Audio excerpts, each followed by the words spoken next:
ನಮಸ್ಕಾರ. ಈ ಜ್ಯೋತಿಷಕ್ಕೆ ಸಂಬಂಧಪಟ್ಟಂತೆ ಸಾವಿರಾರು ಜನ ಲಕ್ಷಾಂತರ ಜನ ಜ್ಯೋತಿಷ ಹೇಳ್ತಾ ಇರ್ತಾರೆ. ಬಟ್ ಅವ್ರು ಹೇಳಿದ್ದು ನಿಜಾನೇ ಆಗೋದಿಲ್ಲ.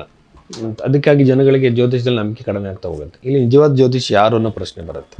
ಒಂದನೇದಾಗಿ ಬಂದು ನಿಜವಾದ ಜ್ಯೋತಿಷಿ ಅಂತಂದರೆ ನೀವು ಕೊಟ್ಟಂಥ ಬರ್ತ್ ಟೈಮ್ನ ಆತ ನಂಬಲ್ಲ. ಆ ಬರ್ತ್ ಟೈಮ್ ಸರಿ ಇದೆ ಇಲ್ವಾ ಅಂತ ಚೆಕ್ ಮಾಡ್ತಾನೆ. ಅದು ಹೇಗೆ ಅಂತಂದರೆ ಲಗ್ನದಿಂದನೇ ಜಾತಕವನ್ನು ನೋಡಬೇಕು, ರಾಶಿಯಿಂದ ಅಲ್ಲ. ರಾಶಿನ ಕನ್ಫರ್ಮೇಷನ್ಗೆ ಮಾತ್ರ ನೋಡಬೇಕಾಗತ್ತೆ. ಲಗ್ನವನ್ನು ಕಂಡುಹಿಡಿದು ಹೇಗೆ? ನಿಮ್ಮ ಜೀವನದಲ್ಲಿ ನಡೆಯುವಂಥ 2-3 ಘಟನೆಗಳನ್ನು ಆತ ಹೇಳಬೇಕು. ಯಾಕೆಂದರೆ ನಿಮ್ಮ ಭೂತದಲ್ಲಿ ನಡೆದಂಥ ಘಟನೆಗಳನ್ನ ಹೇಳಿದವನು ಭವಿಷ್ಯದಲ್ಲಿ ನಡೆಯೋ ಘಟನೆಗಳು ಹೇಳ್ತಾನೆ ಅಂತ ಕನ್ಫರ್ಮ್ ಆಗುತ್ತೆ. ಎರಡನೇದು ಬಂದು ನಿಮ್ಮ ಸೈಕಲಾಜಿಕಲಾಗಿ ನೀವು ಹಿಂಗೆ, ನೀವು ಒಳ್ಳೆಯವರು, ನೀವು ಹೃದಯ ಅಂಥದ್ದು, ನಿಮ್ಮ ಮನಸ್ಸು ಇಂಥದ್ದು ಅಂತ ಹೇಳೋ ಸೈಕಲಾಜಿಕಲ್ ಅಲ್ಲ. ನಿಜವಾದ ಘಟನೆಗಳು ಟೈಮಿಂಗ್ ಸಮೇತವಾಗಿ ಹೇಳಬೇಕಾಗತ್ತೆ. ಟೈಮಿಂಗ್ ಅಂತಂದರೆ ಆ ಟೈಮ್ ಪೀರಿಯಡಲ್ಲಿ ಇಂಥ ಘಟನೆ ನಡೆದಿರೋ ಸಾಧ್ಯತೆ ಇದೆ ಅಂತೇಳಿ.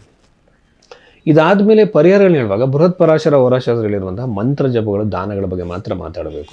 ಕರಂಗುಲಿ ಮಾಲ ಹಾಕ್ಕೊಳ್ಳಿ, ಜೆಮ್ ಸ್ಟೋನ್ಸ್ ಹಾಕ್ಕೊಳ್ಳಿ, ಅಥವಾ ಇನ್ನೊಂದು ಹಾಕ್ಕೊಳ್ಳಿ, ಆಮೇಲೆ ನ್ಯೂಮರಾಲಜಿ ಪ್ರಕಾರ ಹೆಸರು ಚೇಂಜ್ ಮಾಡ್ಕೊಳ್ಳಿ ಅಂತ ಹೇಳೋಂಥವ್ರು ಜ್ಯೋತಿಷರಲ್ಲ. ಅದು ಜ್ಯೋತಿಷಕ್ಕೂ ಅದಕ್ಕೂ ಸಂಬಂಧನೇ ಇಲ್ಲ. ಓಕೆನಾ? ಮತ್ತು ಪರಿಹಾರಗಳಲ್ಲಿ ಕಾಸ್ಟ್ಲಿ ಪರಿಹಾರಗಳಾಗಿ ಈ ಬಡವರಿಗೆ ಏನು ಮಾಡಬೇಕಾಗತ್ತೆ? ಅವರು ದೊಡ್ಡ ದೊಡ್ಡ ಕಾಸ್ಟ್ಲಿ ಪೂಜೆಗಳನ್ನು ಹೇಳಿದ್ರೆ ಮತ್ತು ಅವ್ರಿಗೆ ಪರಿಹಾರನೇ ಇಲ್ವಾ? ಋಷಿಗಳೆಲ್ಲ ಯಾವ ಕಾಸ್ಟ್ಲಿ ಪೂಜೆಗಳನ್ನ ಹೇಳಿಲ್ಲ. ಬೃಹತ್ ಪರಾಶರ ಹೋರಾಶಾಸ್ತ್ರದಲ್ಲಿ ಸಿಂಪಲ್ ರೆಮಿಡೀಸ್ನ ಹೇಳಿದ್ದಾರೆ. ಇದನ್ನು ಸಜೆಸ್ಟ್ ಮಾಡಬೇಕು. ಆಮೇಲೆ ಟೆಕ್ನಿಕಲಾಗಿ ಇನ್ನೂ ತುಂಬ ವಿಚಾರಗಳಲ್ಲಿ ಜ್ಯೋತಿಷನ ತಿಳ್ಕೊಬೋದು. ಬಟ್ ಮಾಮೂಲಿ ಜನಗಳು ಈ ವಿಚಾರದಿಂದ ಈಸಿಯಾಗಿ ಅವ್ರು ತಿಳ್ಕೊಬೋದು, ಅವ್ರ ಕ್ವಾಲಿಫಿಕೇಷನ್ ಏನು ಜ್ಯೋತಿಷರು ಅಂತೇಳಿ. ಸೊ ಇಂದಿನ ಘಟನೆಗಳನ್ನ ಹೇಳೋದು ಬಹಳ ಇಂಪಾರ್ಟೆಂಟ್ ಆಗುತ್ತೆ. ಇದನ್ನು ಗಮನದಲ್ಲಿ ಇಟ್ಕೊಳ್ಳಿ. ಆಮೇಲೆ ಒಬ್ಬೊಬ್ಬರು 5 ನಿಮಿಷ 10 ನಿಮಿಷದಲ್ಲಿ ಇಡೀ ಮನೆಯವ್ರ ಜಾತಕ ಎಲ್ಲ ಹೇಳ್ಬಿಡ್ತಾರೆ. ಸೊ ಒಂದು ಜಾತಕ ನೋಡೋಕ್ಕೆ ಅದರಾಗಿರೋ ಟೈಮ್ ಹಿಡಿಯುತ್ತೆ. ಅದರದ್ದೇ ಆಗಿರುವಂಥ ಗೌರವ ಫೀಸ್ನು ಕೊಟ್ಟು ಕೇಳಬೇಕಾಗುತ್ತೆ. ಅದು ಕೂಡ ಇಂಪಾರ್ಟೆಂಟ್ ಆಗುತ್ತೆ ಇಲ್ಲಿ. ಇದನ್ನು ಗಮನದಲ್ಲಿ ಇಟ್ಕೊಳ್ಳಿ. ಈ ಡೀಟೇಲ್ಡ್ ಅನಾಲಿಸಿಸ್ ಮಾಡೋದಕ್ಕೋಸ್ಕರ ನೀವು ಭೈರವಿ ಆಸ್ಟ್ರೋನ ನೀವು ಸಂಪರ್ಕ ಮಾಡ್ಬೋದು. ಅಲ್ಲಿ ಜಾತಕಕ್ಕೆ ಅದರದ್ದೇ ಆಗಿರೋ ಟೈಮ್ ತೊಗೊಳ್ತೀವಿ ನಾವು. ಒಂದು ವೇಳೆ ಟೈಮ್ ಸರಿ ಇಲ್ಲ, ಗೊತ್ತಾಗಲಿಲ್ಲ ಅಂದಾಗ ಹಸ್ತ ಸಾಮುದ್ರಿಕೆಯಿಂದ ಹಲವಾರು ವಿಚಾರಗಳನ್ನು ಹೇಳ್ಬೋದು.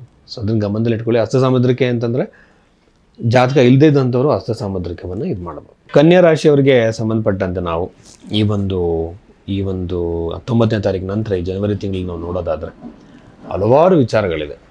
ಹಲವಾರು ವಿಚಾರಗಳನ್ನು ನಾವು ನೋಡ್ತಾ ಹೋಗ್ಬೋದು. ಇದರಲ್ಲಿ ಕನ್ಯಾ ರಾಶಿಯವರು ಯೂಶ್ವಲಾಗಿ ಬುದ್ಧಿವಂತರು, ಶಾರ್ಪ್ ಇರುವಂಥವ್ರು, ಬಿಸ್ನೆಸ್ ಮಾಡಬೇಕು ಅಂದ್ಕೊಳ್ಳೋಂಥವ್ರು. ಕನ್ಯಾ ರಾಶಿಯಲ್ಲಿ ಒಂದು ವೇಳೆ ಬುಧಗ್ರಹ ಇದೆ ಅಂತ ಹೇಳಿದ್ರೆ ಅದು ಭದ್ರಯೋಗ ಅಂತ ಹೇಳ್ತಾರೆ. ಅದಿದ್ದಂಥವ್ರಿಗೆ ಪ್ರೀತವಾಗಿರುವಂಥ ಇಂಟೆಲಿಜೆನ್ಸ್. ಸೈಂಟಿಸ್ಟ್ಗಳು, ರಿಸರ್ಚ್ ಮಾಡುವಂಥವ್ರು, ವಿಜ್ಞಾನಿಗಳು, ದೊಡ್ಡ ದೊಡ್ಡ ಕ್ಷೇತ್ರದಲ್ಲಿ ದೊಡ್ಡ ಮಟ್ಟ ಸಾಧನೆ ಮಾಡೋರಿಗೆ ಬುಧಗ್ರಹ ಕನ್ಯಾ ರಾಶಿ ಇರೋದನ್ನು ನಾನು ನೋಡಿದ್ದೀನಿ. ಸೊ ಈ ಒಂದು ಕನ್ಯಾ ರಾಶಿಯಲ್ಲಿ ಹುಟ್ಟಿದಂಥವ್ರಿಗೆ ವಿವಾಹ ಅಂತ ತೊಗೊಂಡ್ರೆ ವಿವಾಹ ವಿಳಂಬ, ಸಂಬಂಧಗಳು ಬರಲ್ಲ, ಬಂದ ಸಂಬಂಧಗಳು ಮದುವೆ ತನಕ ಹೋಗಲ್ಲ, ಅನಾವಶ್ಯಕ ಟೆನ್ಷನ್ಗಳಾಗುತ್ತೆ. ಕೆಲವರು ನೋಡ್ಕೊಂಡು ಹೋಗಿರ್ತಾರೆ, ರೆಸ್ಪಾನ್ಸೇ ಕೊಡಲ್ಲ, ಚೆನ್ನಾಗಿ ಹತ್ರಕ್ಕೆ ಬಂದು ಕಟ್ಟಾಗ್ಬೋದು. ಇವೆಲ್ಲ ನಾನಾ ಥರದ ವಿವಾಹದ ಸಮಸ್ಯೆಗಳಿರೋದ್ರಿಂದ ಸ್ವಯಂವರ ಪಾರ್ವತಿ ಮಂತ್ರ ಜಪವನ್ನು ರೆಗ್ಯುಲರಾಗಿ ಮಾಡಿ ವಿವಾಹ ಪ್ರಾಪ್ತಿ ಆಗುತ್ತೆ. ಬಟ್ ಏನು ವಿವಾಹಕ್ಕೆ ಸಂಬಂಧಪಟ್ಟಂತೆ ಸಡನ್ ಪ್ರೋಗ್ರೆಸ್ನ ಖಂಡಿತವಾಗಲೂ ಕೂಡ ನೀವು ನೋಡೋಕ್ಕೆ ಸಾಧ್ಯ ಇಲ್ಲ. ಅದಾದಮೇಲೆ ಇಲ್ಲಿ ಬಹಳ ಮುಖ್ಯ ನನಗೆ ಇಷ್ಟ ಆಗೋದು ಪಂಚಮ ಭಾವ ಚೆನ್ನಾಗಿರೋದ್ರಿಂದ ಹೊಸ ಕೋರ್ಸ್ಗಳನ್ನು ಮಾಡುವುದು, ಹೈಯರ್ ಎಜುಕೇಷನ್ ಮಾಡೋದಕ್ಕೋಸ್ಕರ ಹೊರಗಡೆಗೆ ಹೋಗೋದು. ಇಷ್ಟು ದಿನ ಯಾವುದನ್ನು ಕೋರ್ಸ್ ಮಾಡಿರ್ತೀರ, ಜಾಬಲ್ಲಿ ಇರ್ತೀರ, ಪುನಃ ಮಾಡಬೇಕು ಅಂದ್ಕೊಳ್ತೀರಾ, ಅದಕ್ಕೆ ಅವಕಾಶಗಳು, ಗೌರ್ಮೆಂಟ್ ಜಾಬಿನ ಅವಕಾಶಗಳು ಹೆಚ್ಚಾಗ್ತಾ ಹೋಗುತ್ತೆ ಕನ್ಯಾ ರಾಶಿಯವರಿಗೆ. ಯೂಶ್ವಲಾಗಿ ಈ ರಾಶಿಯಲ್ಲಿ ಹುಟ್ಟಿದಂಥವ್ರಿಗೆ ಬಿಸ್ನೆಸ್ ಮಾಡೋ ಇಂಟ್ರೆಸ್ಟ್ ಜಾಸ್ತಿ ಇರೋದ್ರಿಂದ ಅವ್ರಿಗೆ ಹೊಸ ಅವಕಾಶಗಳು ಬರ್ಬೋದು. ಬಿಸ್ನೆಸ್ ಮಾಡೋದಕ್ಕೋಸ್ಕರ ಹೊಸ ಅವಕಾಶಗಳು ಬಂದು ಹೊಸ ಇದರಲ್ಲಿ ಇಂಪ್ರೂವ್ಮೆಂಟ್ ಆಗುವಂಥ ದಾರಿ ಅವರಿಗೆ ಸಿಗುವಂಥ ಸಾಧ್ಯತೆಗಳು ಇರುತ್ತೆ. ದಶಮ ಭಾವದಲ್ಲಿ ಗುರು ಇರೋದ್ರಿಂದ 100% ಜಾಬಲ್ಲಿ ಪ್ರಮೋಷನ್ಸ್, ಕರಿಯರಲ್ಲಿ ಪ್ರೋಗ್ರೆಸ್, ಫೈನಾನ್ಷಿಯಲ್ ಫ್ಲೋ ಹೆಚ್ಚಾಗುವಂಥದ್ದು, ಇವೆಲ್ಲ ಸಾಧ್ಯತೆಗಳು ನಿಮಗೆ ಹೆಚ್ಚಾಗುತ್ತೆ.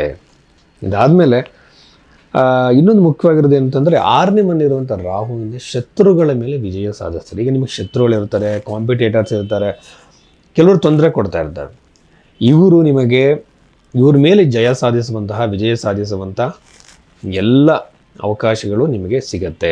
ಅದಾದಮೇಲೆ ಸಂತಾನದ ಯೋಗ ಪ್ರಾಪ್ತಿಯಾಗತ್ತೆ.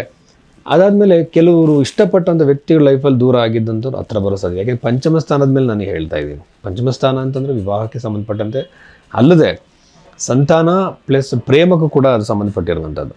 ಇದಾದಮೇಲೆ ಕೆಲವರಿಗೆ ಆಧ್ಯಾತ್ಮಿಕವಾಗಿ ಒಂದು ಇದಿರುತ್ತೆ. ಒಂದು ಪುಣ್ಯ ಕ್ಷೇತ್ರಗಳಿಗೆ ಹೋಗೋದಾಗಿರ್ಬೋದು, ಪೂಜೆಗಳು ಮಾಡಿಸೋದಾಗಿರ್ಬೋದು, ಯಾವುದೋ ಒಂದು ಧ್ಯಾನ ಪ್ರಾಕ್ಟೀಸ್ ಮಾಡ್ತಿರ್ತಾರೆ, ಅದ್ರಲ್ಲಿ ಸಕ್ಸಸ್ ಇದೆಯಾ ಅಂತೇಳಿ. ಎಲ್ಲರೂ ಕೂಡ ದುಡ್ಡಿಗೋಸ್ಕರ ದುಡ್ಡು ಹಿಂದೆನೇ ಹೋಗಿರಲ್ಲ. ಆಧ್ಯಾತ್ಮಿಕ ಸಾಧನೆ ಮಾಡೋಕ್ಕೋಸ್ಕರನೂ ತಲೆ ಕೆಡಿಸ್ಕೊಳ್ಳೋಂಥವ್ರು ಇದ್ದಾರೆ. ಅವರಿಗೆ ಈ ಒಂದು ಕನ್ಯಾ ರಾಶಿ ಹುಟ್ಟಂಥವ್ರಿಗೆ ಈ ಒಂದು ತಿಂಗಳಲ್ಲಿ, ಈ ವಾರದಲ್ಲಿ ಏನೋ ಒಂದು ಜ್ಞಾನದ ಅವರಿಗೆ ಅವಕಾಶ ಸಿಗುವಂಥ ಸಾಧ್ಯತೆ ಹೆಚ್ಚಾಗಿದೆ ಅಂತ ಹೇಳ್ಬೋದು. ಇಷ್ಟು ವಿಚಾರಗಳು ಕನ್ಯಾ ರಾಶಿಗೆ ಸಂಬಂಧಪಟ್ಟಿರುವಂಥದ್ದು. ಇನ್ನು